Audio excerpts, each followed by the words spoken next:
Selamat petang, salam sejahtera. Terima kasih karena bersama dengan saya di Nazilin Unity Channel. Heboh cerita ini di media sosial apabila rupa-rupanya yang disangka ramai datang dalam kempen Perikatan Nasional itu ialah sesuatu yang tak sebenar-benarnya berlaku.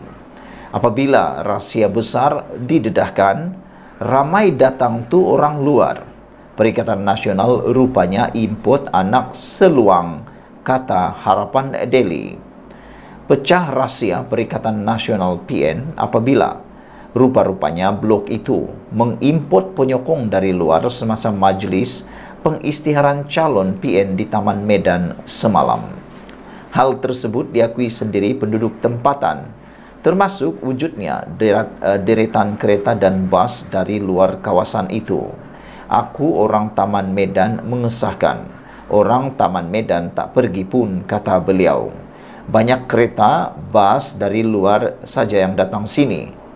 Maaf, terkantaikanlah pula, kata pengguna Twitter, Elia. Seorang warga setempat juga mengesahkan perkara yang sama. Kata beliau, betul. Tadi saya balik lalu jalan panjang penuh bas je tepi itu. Kebanyakan yang datang tu pun banyak muka yang tak pernah nampak, tambah beliau lagi. Majlis pengisytiharan calon PN di Taman Medan semalam menyaksikan PAS terutamanya mendabik dada mendakwa. Ribuan pengunjung hadir tanda sokongan kepada Perikatan Nasional. Reaksi sama ditunjukkan Dewan Muslimat PAS Malaysia menerusi Facebook rasmi sayap parti itu. Kehadiran 20,000 pengunjung yang hadir menunjukkan sokongan kepada Perikatan Nasional. Ini membuktikan slogan selangur baharu bakal terjadi, dakwa Dewan Muslimat PAS Malaysia. Penyokong dan ahli PAS yang pernah diibaratkan presidennya sebagai seluang, iaitu spesies ikan kecil yang dibenci kaki pancing, itu dilihat yakin dapat merampas Selangor pada pilihan raya negeri PRN bulan depan. Yang ramai datang tu orang luar je, orang tempatan tak layan pun PN, kata seorang lagi penulis. PN tahu ini memang misi mustahil nak tawan Selangor, tapi masih nak try hard. Demikian antara komentator warganet. Saudara-saudara sekalian, yang lebih menarik perhatian kita ialah rahsia ini terbongkar di mana mereka sanggup import anak seluang bagi nampak ramai. Rupa-rupanya rahsia ramai-ramainya datang konon penyokong PN itu yang didakwa menghampiri 20,000 itu dipecahkan apabila rupa-rupanya blok itu mengimport penyokong dari luar semasa majlis pengisytiharan calon PN di Taman Medan semalam. Hal tersebut diakui sendiri oleh penduduk tempatan, termasuk wujudnya deretan kereta dan bas dari luar kawasan itu. Aku orang Taman Medan mengesahkan, orang Taman Medan tak pergi pun, kata beliau. Banyak kereta, bas dari luar saja yang datang ke sini. Maaf, terkantailah pula, kata pengguna Twitter, Elia. Seorang warga setempat juga mengesahkan perkara yang sama. Betul, tadi saya balik lalu jalan panjang penuh bas je tepi tu. Kebanyakan yang datang tadi pun bukan muka yang pernah nampak, kata beliau. Majlis pengisytiharan itu berlaku di Taman Medan. Saudara-saudara sekalian, yang ramai datang tu menurut seorang lagi orang daripada tempatan di sana adalah orang luar saja. Orang tempatan tak layan pun PN. PN tahu ni memang misi mustahil nak tawan Selangor, tapi masih nak try hard. Demikian antara komentator warganet. Apa komen kamu semua? Adakah anda memiliki apa-apa maklumat tentang isu kali ini, yaitu ramai datang dari luar, rupa-rupanya PN import ikan atau anak seluang? Sekian dulu untuk kali ini. Jangan lupa tinggalkan komen anda, tekan butang subscribe. Kita jumpa lagi, bye-bye. Selamat petang, salam sejahtera. Terima kasih karena bersama dengan saya di Nazilin Unity Channel. Akhirnya Sanusi bertemu ruas, buku bertemu ruas. Disangkakan Sanusi bakal tidak ditentang, akhirnya dapat tentangan yang ditunggu-tunggu oleh beliau. Hari ini disahkan Saifuddin Nursyidin akan lawan Sanusi sedia lawan Sanusi dan mengatakan beliau sudah terima notis saman isu REE yang dicuri. Ketua Setiausaha Sekretariat Perpaduan Nasional Datuk Seri Saifuddin Nasution Ismail mengesahkan telah menerima notis undang-undang daripada Menteri Besar Kedah Datuk Seri Muhammad Sanusi Maknor susulan pendedahan isu kecurian unsur nadir bumi REE. Beliau yang juga Menteri Dalam Negeri bersedia untuk bertemu Pengerusi Perikatan Nasional PN Kedah berkenan di Mahkamah susulan kes curi bahan galian tersebut di hutan simpan Bukit Enggang sejak 2 tahun lalu itu. Malah, Saifuddin menegaskan lagi kenyataannya sebelum ini bahawa REE telah dicuri di kompartmen milik Perbadanan Menteri Besar Kedah MBI di hutan simpan Bukit Enggang Sik.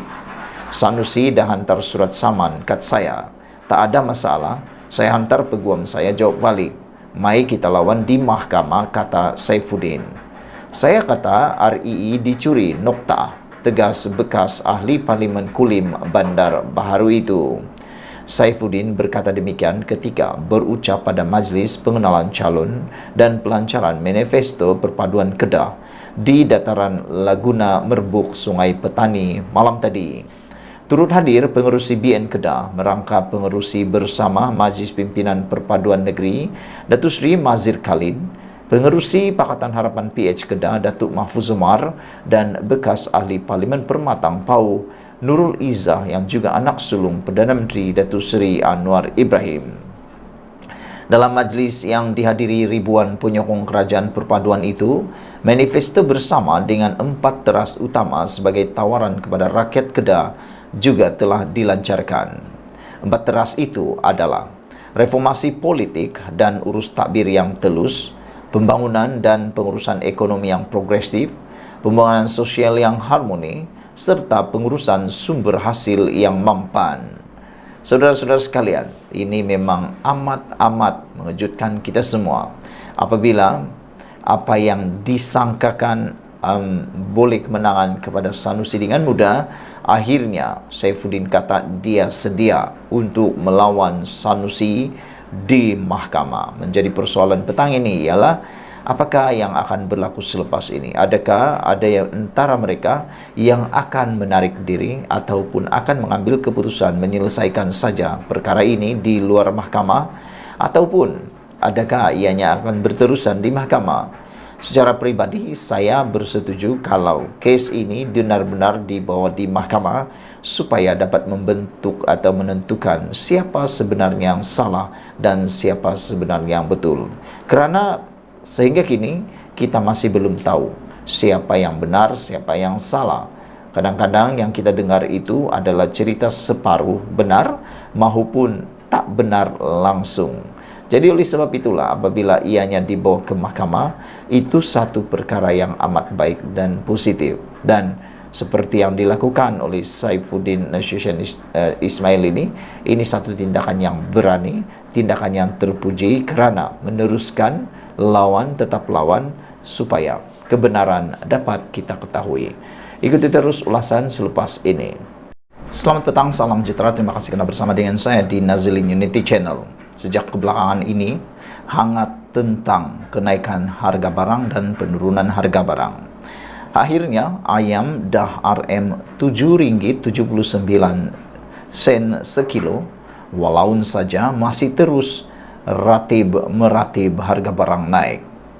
Harga barangan asas yang dikawal kerajaan tidak naik pun, tetapi penyokong pembangkang yang digelar walaun masih terus mendakwa harga barangan melambung. Kerajaan Perpaduan terbukti komited mengawal dan memantau 43 jenis barangan kawalan dengan satu pun tidak naik setakat ini.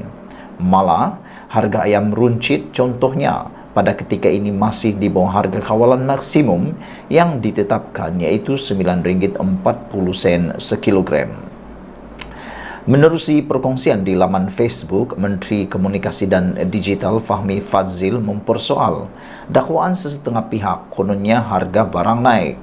Ayam RM7.79 sekilogram dah ni. Tang mana barang naik bidasnya. Dalam hantaran sama, Fahmi turut berkongsi harga ayam yang dimuat naik di laman Facebook Maidin Malaysia semalam. Kini harga ayam standard hanya RM7.79 sekilo. Sah di cawangan Maidin di Semenanjung je, tulis Maidin Malaysia. Sebelum ini pun warganet berkongsi harga ayam segar di kawasan masing-masing yang menunjukkan perbezaan ketara semasa pentadbiran Kerajaan Perikatan Nasional PN. Sebelum tertubuhnya Kerajaan Perpaduan susulan pilihan raya umum ke-15 PRU15 pada November tahun lalu, rakyat terutamanya golongan B40 dan M40 tertekan dengan lonjakan mendadak harga bahan makanan terutama barang basah. Sekitar awal April 2021 lagi, iaitu menjelang Ramadan, penternak dilapor mula menaikkan harga sekaligus, menyebabkan peniaga tidak mempunyai pilihan untuk menaikkan harga runcit ayam. Kenaikan harga ayam berlaku banyak kali dan mencanak, sehingga RM14 sekilogram didorong antara lain faktor peningkatan kos operasi pengeluar termasuk kenaikan harga dedak. Selain itu, pengeluar ketika itu dilapor masih bergelut mengisi tenaga kerja asing di ladang-ladang ternakan ayam selepas akibat pandemik COVID-19. Walau bagaimanapun, pemimpin PN dilihat tidak cakna dengan bebanan dihadapi rakyat ekoran kenaikan harga bahan makanan. Pemimpin PAS Datuk Dr. Nik Muhammad Zawi Saleh yang ketika itu adalah Timbalan Menteri Pertanian dan Industri Makanan II menganggap harga ayam ketika itu masih rendah. Dia malah menyifatkan ayam dijual paling murah di negara ini berbanding negara-negara jiran, selain menafikan kenaikan harga ayam di pasaran berpunca daripada dominasi kartel. Bukan sahaja ayam dan barangan basah lain seperti sayuran naik harga semasa kerajaan PN, minyak masak di pasaran juga naik mendadak puluhan ringgit.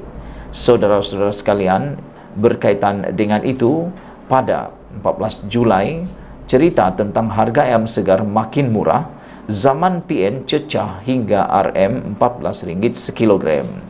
Harga ayam segar menunjukkan penurunan sehingga RM8.99 sekilogram berbeza semasa pentadbiran Kerajaan Perikatan Nasional PN. Seorang pengguna Najib Bakar hari ini berkongsikan situasi yang dapat meringankan beban kos sara hidup rakyat itu. Harga ayam turun di pasaran Hero. Sebelum ini RM9.39 sekilogram. Hari ini dah jadi RM8.99. Katanya merujuk pada harga barang makanan tersebut di pasaraya mempunyai 30 cawangan di seluruh Semenanjung Malaysia itu. Beliau juga berpendapat harga bekalan ayam masih rendah semasa Kerajaan Perpaduan ini tidak seperti tahun lalu yang melonjak berbelas ringgit sekilogram. Apapun, kedua-dua harga ini murah dari zaman PN yang cecah RM12 hingga RM14 sekilo, katanya menerusi hantaran di Facebook kedai apa turun harga hari ini ke Tuhar. Hal sama dikongsikan oleh seorang pengguna yang juga peniaga makanan, Siti Aisyah. Ayam dah turun lagi 1 kilogram RM8.50, kata pembekal kepadanya. Sebelum tertubuhnya Kerajaan Perpaduan susulan PRU15 pada November lalu, rakyat terutamanya golongan B40 dan M40 tertekan dengan lonjakan mendadak bahan makanan terutama barang basah.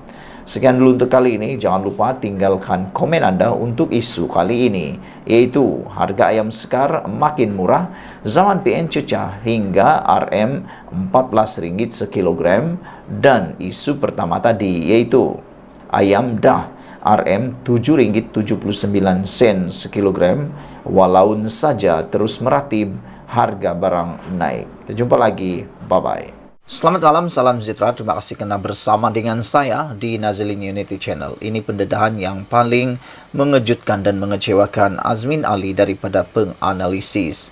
Prestasi merosot Azmin hanya liability buat Perikatan Nasional, kata Amiruddin. Apa pendapat kamu semua tentang isu kali ini yang dipetik daripada Malaysia Kini? Prestasi merosot Azmin hanya dilihat liability buat Perikatan Nasional. Adakah Anda juga sependapat dengan Amiruddin yang mengatakan Azmin hanya liability untuk Perikatan Nasional? Menteri Besar sementara Selangor Amiruddin Syari percaya Azmin Ali tidak akan membawa kesan dan pengaruh besar dalam pilihan raya PRN akan datang. Katanya, ahli Majlis Tertinggi Bersatu itu kini hanya menjadi liability kepada Perikatan Nasional disebabkan prestasinya yang merosot ketika menjadi Menteri Kabinet sebelum ini. Amiruddin berkata hal itu juga terbukti apabila PN tiada kata sepakat mengenai calon menteri besar daripada gabungan itu di Selangor. Ketidakjelasan ini menunjukkan bahawa sebahagian besar pimpinan dan anggota Perikatan Nasional menganggap Azmin sebagai liability kepada gabungan disebabkan prestasinya yang mundur sewaktu menjadi menteri dalam Kerajaan Perikatan Nasional, katanya kepada Malaysia Kini. Amiruddin pada satu ketika pernah dilihat sebagai anak didik Azmin ketika mereka bersama dalam PKR. Bagaimanapun, berlaku pergolakan dalam parti itu menyebabkan Azmin yang ketika itu menyandang jawatan timbalan presiden dan bersama beberapa ahli parlimen lain membuat keputusan keluar parti itu. Langkah yang dikenali sebagai langkah Sheraton itu membawa kepada kejatuhan Kerajaan Persekutuan yang dipimpin Dr. Mahathir Mohamad. Azmin kemudian menyertai Bersatu dan dilantik sebagai menteri dalam Kabinet Perdana Menteri Muhyiddin Yassin. Pada PRU 15, Amiruddin menewaskan Azmin Ali di kerusi Parlimen Gombak yang telah disandangnya selama 3 penggal. Merujuk kepada kemenangannya di Gombak, Amiruddin berkata, orang Gombak sudah menganggap Azmin Ali sebagai liability. Kini, Perikatan Nasional pun berpendirian begitu. Pada Mei lalu, Azmin berkata dia tidak berhasrat untuk bertanding di PRN di Selangor dengan mendakwa mahu memberi laluan kepada pemimpin muda. Bagaimanapun, pemimpin Bersatu itu mengubah pendiriannya bulan lepas dengan mengatakan keadaan semasa menyebabkan terdapat keperluan untuk dia bertanding semula. Bekas Menteri Besar Selangor itu dinamakan sebagai calon PN di Hulu Kelang yang pertama kali dimenanginya pada 1999 semasa kemuncak gerakan reformasi. Di pihak PH pula, Dun Hulu Kelang pernah menjadi kerusi tradisional amanah, tetapi kini akan ditandingi oleh timbalan ketua wanita PKR Juwairia Zulkifli. Semalam Azmin menafikan tuduhan dia lari dari Bukit Antarabangsa yang pertama kali dimenanginya dalam pilihan raya umum 2008. Azmin juga berkata dia terpaksa mengubah fikiran daripada bersara kerana Bersatu mahu dia bertanding.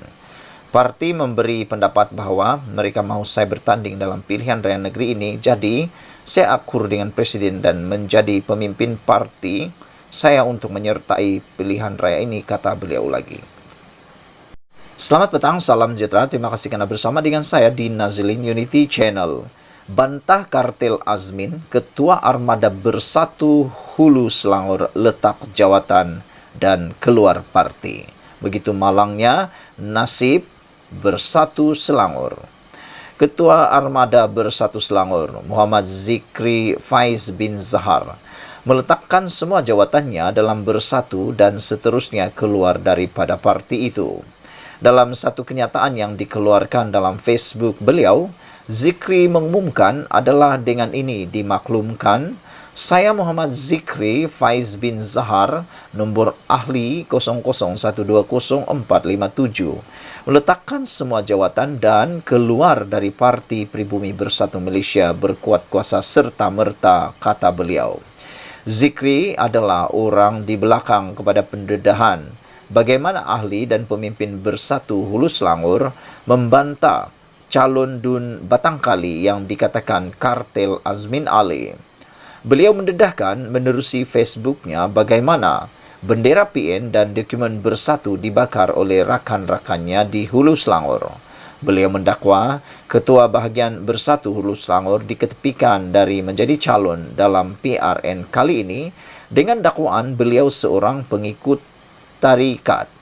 PN mengumumkan pencalonan Mohamin Harid Abdul Sani yang dikatakan kartel Azmin sebagai calon di Batangkali semalam. PN masuk pilihan raya dalam kepanasan. Saudara-saudara sekalian, walau bagaimanapun hari ini kita mendapat berita yang sangat baik apabila Anwar Ibrahim menyasarkan negara kita akan menjadi negara 30 ekonomi terbesar dunia. Tahniah kepada Anwar Ibrahim dan terima kasih atas visi misi yang amat jelas ini. Kerajaan menyasarkan Malaysia untuk berada di kedudukan 30 ekonomi terbesar dunia dalam jangka masa sederhana, kata Perdana Menteri Datuk Seri Anwar Ibrahim. Perdana Menteri berkata ia antara 7 sasaran utama dalam penstrukturan semula ekonomi negara melalui ekonomi madani yang mahu dicapai sebelum tempoh 10 tahun. Beliau yakin Malaysia mampu mencapai sasaran besar itu dengan meneladani negara yang pernah berdepan kejatuhan namun tangkas dan bangkit semula ke hadapan. Mahu atau tidak, kita mesti menjadi jago ekonomi serantau, kata Anwar Ibrahim. Kita perlu mempunyai minda global dan mengutamakan antarbangsaan ekonomi. Dengan demikian, kita mampu mencapai sasaran ditetapkan untuk muncul sebagai 30 ekonomi terbesar di dunia dalam jangka masa sederhana, kata beliau. Selain itu, 6 sasaran lain yang mahu dicapai kerajaan sebelum tempoh 10 tahun, termasuklah indeks daya saing global di tangga ke-12 teratas dunia. Ketiga, peratusan pendapatan buruh mencapai 45% daripada jumlah keseluruhan pendapatan. Keempat, kadar penyertaan wanita dalam tenaga buruh mencapai 60%. Kelima, indeks pembangunan manusia di tangga 25 teratas dunia. Keenam, indeks persepsi rasuah di tangga 25 teratas dunia. Dan yang ketujuh, kemampanan fiskal dengan defisit fiskal mencapai 3% atau lebih rendah. Ekonomi madani memperkasa rakyat merupakan wadah mengangkat semula darjat dan martabat negara dengan 2 tumpuan utama, iaitu menstruktur semula ekonomi ke arah Malaysia sebagai peneraju ekonomi Asia serta memberi limpahan hasil kepada rakyat untuk menikmati kehidupan yang lebih berkualiti. Anwar berkata ia merupakan sebuah rencana menyeluruh dan teliti bagi menghadapi tantangan pelbagai isu. Sekian dulu untuk malam ini. Jangan lupa ikuti terus ulasan selepas ini. Selamat malam, salam sejahtera. Isu paling hangat dipetik daripada Harapan Daily hari ini ialah periksa apa PAS buat. Berapa luas tanah hutan simpan diberi kepada Tauke, kata Husam. Pengerusi Save Kelantan, Datuk Husam Musa, mengingatkan rakyat negeri itu supaya melakukan semakan terhadap pentadbiran kerajaan yang diterajui PAS. Beliau menegaskan PAS bukannya memperjuangkan Islam seperti yang dicanang, sebaliknya sekadar mahu mendapat kuasa. Sehubungan itu, bekas pengerusi jawatan kuasa perancang ekonomi, kewangan dan kebajikan negeri Kelantan pada tahun 2008 hingga 2013 itu berkata, keputusan pada pilihan raya nanti berdasarkan pembangunan yang dilakukan. Semata-mata nafsu nak jadi kerajaan, nak jadi menteri, tidak ada kena-mengena dengan fasibilillah, menegakkan nama Allah. Biarin ini pilih bagaimana untuk kita membangunkan negeri kita, kata beliau. Kita kena periksa apa PAS buat. Buka buku rekod 5 tahun lalu semasa memerintah Kelantan sebelum memberi amanah untuk 5 tahun lagi. Berapa luas tanah-tanah hutan simpan diberi kepada Tauke-Tauke bukan anak Kelantan dan bukan kaum Melayu, katanya dalam ceramah perpaduan di Jelly baru-baru ini. Sebelum ini, Husam lantang membangkitkan isu tebangan balak secara haram di dalam kawasan hutan simpan kekal di Gua Musang. Mengulas lanjut, beliau menyifatkan PAS hanya menjadikan Islam sebagai senjata politik, bukannya memperjuangkan Islam walaupun apabila dapat menjadi kerajaan. Ditakdirkan Allah PAS jadi kerajaan Malaysia, Menteri Undang-Undang ialah setiausaha PAS sendiri, Menteri Agama ialah naib Presiden PAS sendiri. Apa yang telah mereka lakukan dalam memperjuangkan Akta 3455 ini? Berakhir dengan 355 tidak pernah menjadi akta sama ada ketika PAS membawa usul persendirian hingga apabila menjadi kerajaan. Takdir Tuhan, kerajaan dianggota PAS jatuh. Sekarang tiada orang cakap pasal RUU, 355. Bermakna undang-undang syariah ini di bawah kepimpinan Datuk Ahmad Yaakob hanya dijadikan senjata politik, bukan niat ikhlas untuk melaksanakan undang-undang Islam, kata Husyam lagi.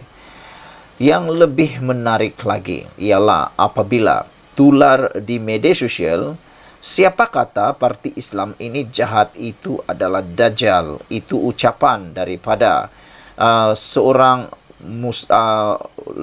wanita dalam kepimpinan PAS. Coba berfikir, PAS dilihat, cara berfikir PAS dilihat makin parah. Lebih-lebih lagi menghampiri pilihan raya di 6 negeri apabila menggelar pihak yang tidak bersama parti itu sebagai Dajjal. Dipetik daripada Harapan Daily. Fahaman politik melampau itu dibuktikan dengan tularnya sedutan ceramah seorang pemimpin wanita PAS dalam satu majlis di Kelantan. Muslimat PAS berkenan dilihat lantang mengaitkan Dajjal yang akan muncul pada akhir zaman sebagai tanda hampirnya kiamat itu dengan pengkritik PAS. Siapa kata parti Islam tak molek? Siapa kata parti Islam ini jahat? Siapa kata parti Islam ini tak boleh memerintah? Itu adalah Dajjal, kata beliau. Dajjal ini ada banyak pesen jenis, tegasnya. Begitu garang. Menurut pejabat mufti wilayah persekutuan, di antara fitnah terbesar yang akan dihadapi pada akhir zaman adalah kemunculan Dajjal. Dajjal secara umum bermaksud penipu, pembohong dan pendusta yang suka menyebarkan pembohongan sehingga dipercayai oleh orang ramai. Sekian dulu untuk kali ini. Jangan lupa tinggalkan komen Anda, tekan butang subscribe. Kita jumpa lagi. Bye-bye.